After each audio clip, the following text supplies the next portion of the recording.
My question regarding the shift that you made on the structure, going away from learning outcomes and evidencing that to activity-based and evidencing that, made students very clear that this is what we are doing, why they are doing it, and that the evidences they place or collect.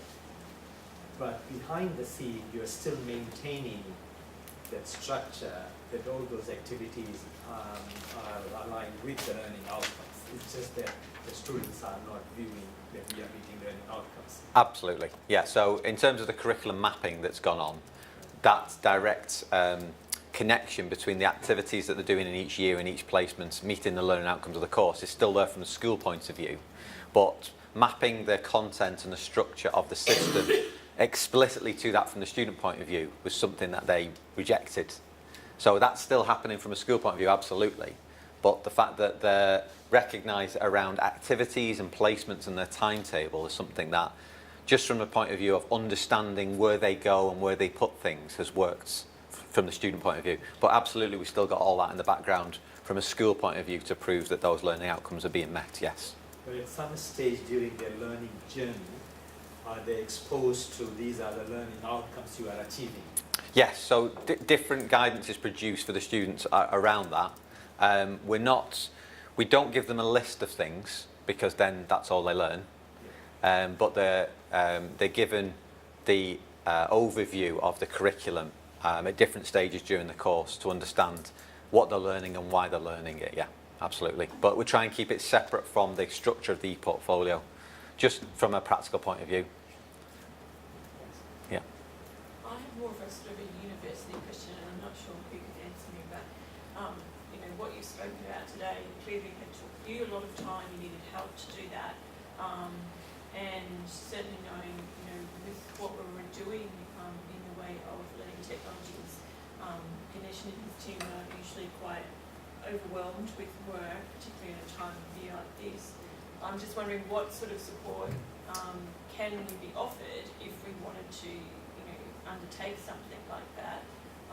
That's a reasonable, you know, that is reasonable for the academics as well as any of the IT team to put together.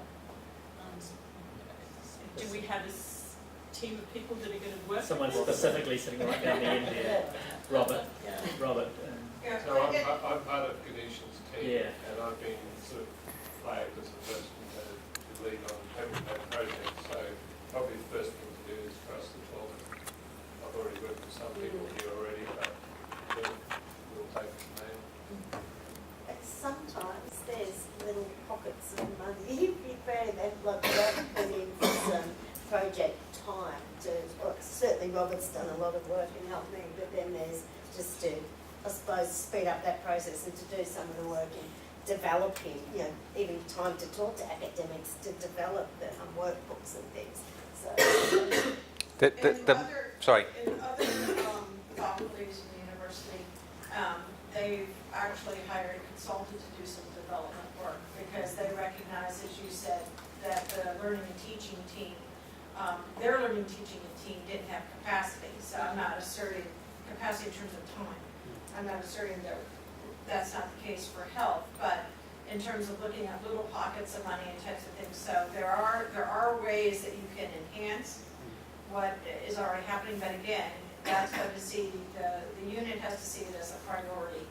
And then that would come through the unit as, you know, up through the dean, learning and teaching, and up to that. So I think it's a group discussion about where do we want to put our priorities and our focus. Can I just sorry. Something for a trial to see if it's working for you. There's still a lot of work to actually get to that point. You know, and that's all well and good then if it works, and then you can adopt it across a program. But if it didn't, then it seems like there's a lot of wasted time. I would also strongly encourage you to talk to other universities who are already using it in nursing, for example. So that whole thing about like trials, I think, are really problematic for all the reasons you've just described. And so I think instead you need to do what investigation you can about how others are using it, learn from their experiences, and then you make a decision one way or the other, and you stick to it. As Paul said, you know, it's about that giving it time and adapting it as you go. if you can talk to some other universities who are using it effectively and they're happy, there's no reason why it can't work for you too.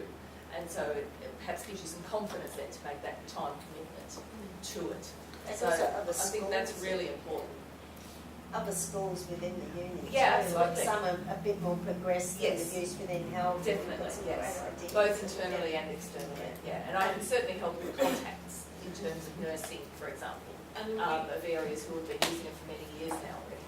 And I think that there's different ways that we want to use, we may want to use it. Sure. And we need to be very mindful of what the university already has within placements. Of course, yeah. And I think that there are certain things that, it looks really good. I think it looks great what you've done, Paul, and it's given me some ideas. But I've heard touting around that they want to do PebblePad completely across the board, and it doesn't always fit with what we have. So we have to be just very mindful of what we have and what we're using it for, and not burning out our IT guys and stressing the academics. And there are other universities who have similar other things to what you have too. So Alison, I would like to say, Yes. so I'm with Learning Futures, I'm the Deputy Director of Learning Futures, and we're the ones who sort of steward in collaboration with the Public Working Party to bring this in, and never, ever, ever have we asserted, or would we ever assert, that PebblePad is the one and only platform that has to be used. That would just be absolutely nonsense from my perspective, so I can let you know that. However, I think we have to be open to how systems complement one another. And I think that what Paul has shown is the way that something like PebblePad can complement existing systems. That might mean we might need to tweak how we use existing systems, but nothing wrong with that, quite frankly. But how do we work to get the best experience for our students? Not necessarily the easiest for us, but the best experience for our students, and that can be working systems together. I just wanted to add to that. In speech pathology, we've got a really small academic team, and we've done a campus expansion this year, so resources have been really tight on the ground. And we've actually done what you said, Paul, with the 50th project. And we've actually just gone, what are we doing already that could be done smarter or faster? And so we worked with Robert to develop a workbook template that essentially replaced what was a very cumbersome paper-based document. It was massive and would have taken out many, many forests over the years. So I would probably say start small. I initially was quite intimidated at the thought of like all these amazing possibilities. We haven't actually embedded it in work integrated learning yet. We're doing it as an academic team within one piece of assessment. And now we've got confidence and competence in the use of the system, and now we can see the other possibilities. The other thing I would say as well is that what we did at Liverpool is, that's a great way to start off, but the other thing to say is that we estimated how much money we were spending on paper. And literally forests. And it was actually about £20,000 a year just on the use of paper. Infection-proof paper, we were told. Which I'm not sure scientifically is possible, but anyway, they probably charge more for it for that reason. And so that money, even from a cost-benefit analysis, could go into, we talked there about you've got learning design, you've got academic input, but actually the production of content, once someone knows how to use the tool, can be done with an admin post. And not necessarily a very high-level admin post, once you've got that basic structure decided. And therefore, you could make a case, we did at Liverpool, that the money we spent on paper and the post that we got, it was basically breaking even still and changing the entire process. So there's different ways of managing it within your schools and structures, but I completely agree that if you build on a process and if you can show someone at a senior level who controls the budgets the efficiencies gained, you've basically got the selling points that you need. I'd just like to echo what Heidi just said. And if you have ideas about wanting to do, definitely start the conversation with Robert. We need to scope it out and say, okay, these are the additional resources needed to support that happen. I would be more than happy to have conversations within the school, executives in the school and the group to be able to facilitate that. Well, I've got a question when you were regarding the future direction with PebblePad. and the use of IPL. I'm just interested if you had any experience or if you implemented anything with, say, the pre-hospital care. Do you have paramedicine students at all, and that integration with IPL to the hospital admission stage where they might use an EPCR, like a patient care record form, an electronic version, and how you might be able to incorporate that within that part of the IPL activity? No, we haven't gone down that line. That would be a great idea. We don't have paramedicine taught, but we do have all the other health sciences. Okay. So in the UK, paramedicine is often within the health sciences arena rather than the medicine, school of medicine arena. But generally, the whole point about IPL is that, in my opinion and the school's opinion, it's preparing our students for the real world. And so anything that we can do to increase exposure to that approach is something that the Dean of Medicine now is absolutely on board with. So anything like that would be an issue. In terms of getting access to hospital systems, Yes, so we currently have IPL activity with our paramedicine students and our third-year medicine students. So in that, they'll have a simulated patient and they'll take that from the pre-hospital environment to the hospital. Right. So through that process, there's patient care record form that's trying to introduce it electronically, because that's what paramedicine students do use out in the real world. So, and incorporating that then with the handover to the... That's perfect, isn't it? I mean, our simulation work touches on that. Yeah. But because we don't have a paramedicine course, there isn't the crossover. But we are doing it with the other health sciences for that reason. But that sounds like a great idea. Yeah, there's other IPL activities. You've already got an already established patient care record they all, you know, if it's, say, a physio student with a medicine student, they're using the one patient care record form that they can all access. Yeah. This is a variation in the process. No, I like that. And it embeds totally with a simulated approach to teaching, which is great, which we're trying to improve. It'd be nice to be able to incorporate that with PebblePad. It would. Yes? So with your simulations, do you use it with OSCEs? We use simulation in lots of different ways in the course. We have face-to-face training days. I mean, we incorporate with the PebblePad as well. No, at the moment, the way that we would evidence that would be reflective experiences around the simulation days. Right. So that's the way it would cross over with PebblePad. In terms of the curriculum, we embed it throughout from third year onwards with specific training events. And my work that I talked about at the beginning is using virtual reality to increase exposure to simulation without them being in the different centres. So we use 360-degree video filming and annotated layers that ask students questions which they can experience on their own devices.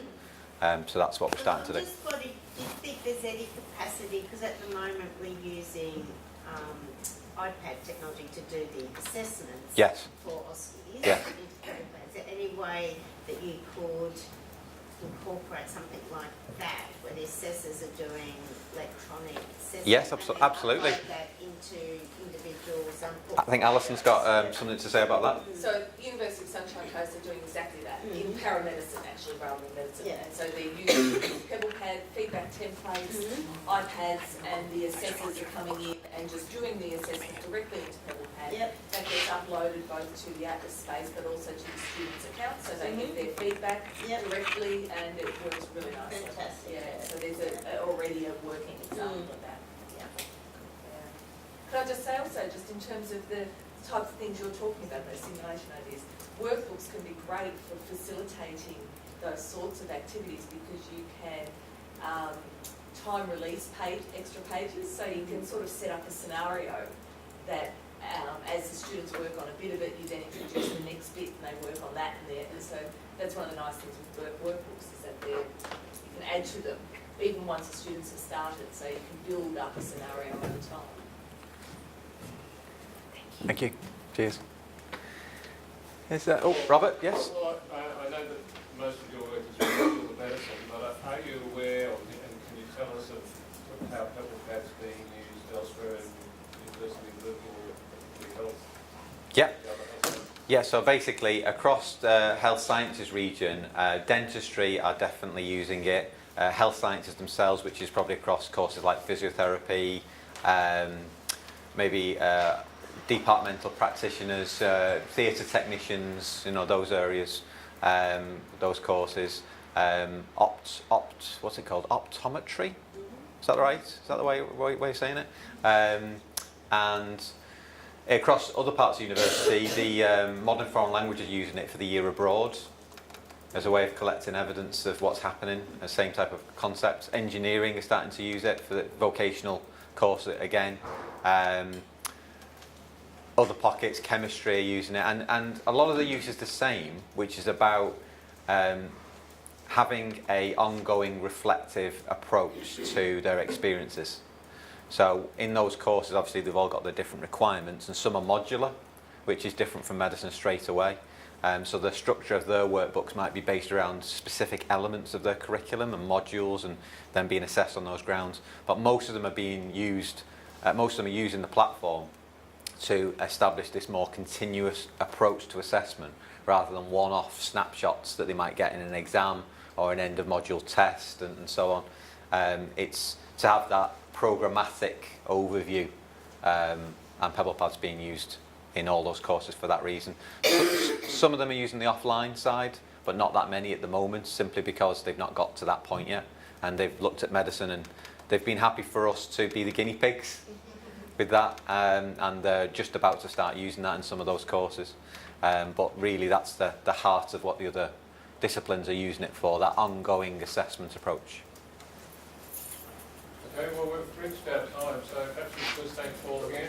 And, Thank you very much.